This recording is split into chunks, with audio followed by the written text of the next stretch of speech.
I'm not here to tell you that this is a perfect video game by any means, but it has everything you want from Resident Evil. It's got great atmosphere, great setting, characters, enemy designs, scares, gore.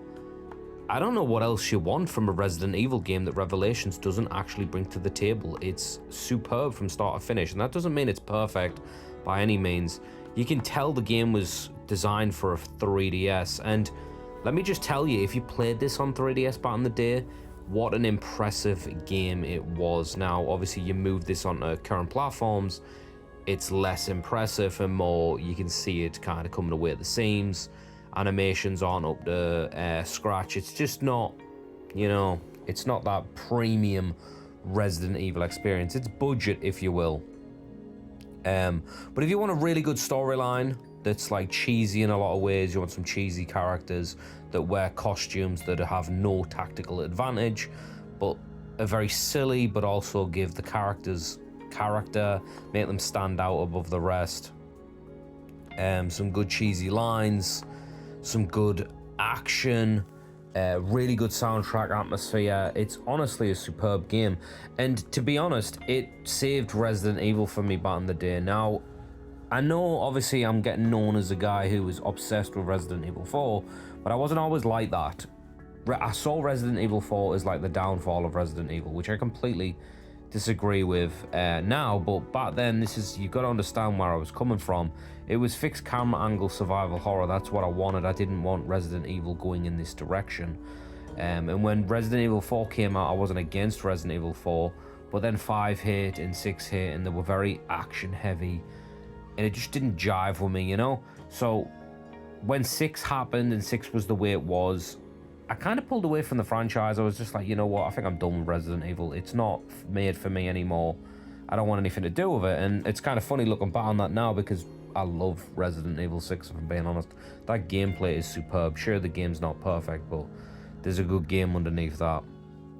Then I got Revelations on the 3DS, and I know Revelations came out before 6, but I played it after. I didn't have a 3DS. It's just a timing thing. And when I played it, I couldn't believe the quality that it was compared to Resident Evil 6. This is what Resident Evil 5 should have been. This is what Resident Evil 6 should have been. I was like, why isn't this marketed correctly? Like, why isn't this the game that everyone's like raving around about? Why isn't this one selling millions of copies? And looking at sales numbers, it still isn't selling millions of copies because nobody cares. Because it hasn't got a number on it. Honestly, I genuinely believe when people see Resident Evil subtitle, they want nothing to do with it. It has to have the number on. And let me tell you, you are missing out with Revelations. It's superb. It really is. I could have done without the episodic nature of the game, and I could have done without constantly switching characters. It's really annoying. I just want to be Jill. I'm not saying that I'd want to be Jill over any other character. That's not what I'm saying. Jill's clearly the main character. Jill gets all the guns, gets all the equipment, does all the exploration. Why do I keep switching to characters that have their own set guns but don't have like upgrades for guns? It's just like, ugh, I don't want to do this. I never like that in games, and Revelations does do it a lot. But Revelations doesn't do the thing that Revelations 2 does, where it's like switch character to scan the environment to find things. It's just a little gimmick thing that you've got. You'll go in first person view and you can scan the environment. It's like little weird binoculars, and you'll find secrets, upgrades. It really does want you exploring the environment, and it's really cool to be set in an actual environment for once, instead of like these big bloated areas that Resident Evil kind of became.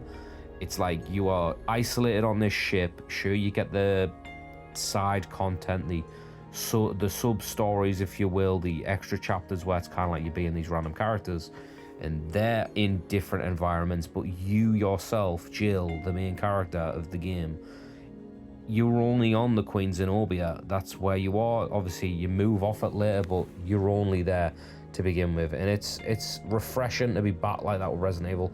That is cool, what Resident Evil used to do, where it used to set you in one location, which kind of like find a way to escape. It's the same thing here. It is, and it really works. It really does work. It's got great enemies there. Sure, I could have done with a bit more Resident Evil 4 like reactionary enemies when you shoot them in certain areas. Sure, you do get it on this game. You can charge, hit them and whatnot. I don't know, it just doesn't flow as well as Resident Evil 4. Plus, I love the laser sight on the 3DS version. I really don't like the fact that they switched over to main consoles and got rid of the laser sighting on the guns. It's like, why did you do that? It makes the aiming look like it's a little bit to the right as well, so you're not really shooting where you're pointing. There's a few issues that I've got with the remaster, the port, or whatever the hell you want to call it. And it could have done with a bit more, I don't know, time in the oven, some fixes from like porting it over from a handheld. Like, we couldn't have upped the animation quality, we couldn't have like changed a lot of the textures. Because obviously, like, when characters are talking in cutscenes, you really can see the limitations of the cutscenes. Like, Jill's not animating, she looks kind of like she's got resting bitch face. It's obviously not intentional, but it's just one of those things where it's just like, yeah, whatever. But yeah, Revelations is such an underrated, awesome game. And on top of that, you get raid mode. Like, this is such a complete package. Loads of costumes, loads of characters to play as in raid mode, weapons to buy. That raid mode will take you 100 hours to complete as well. It's crazy the amount of content in there. Great End Boss. Oh, what a game. What an awesome game. Like, I can't recommend Revelations enough. But yeah, that's all I got, people.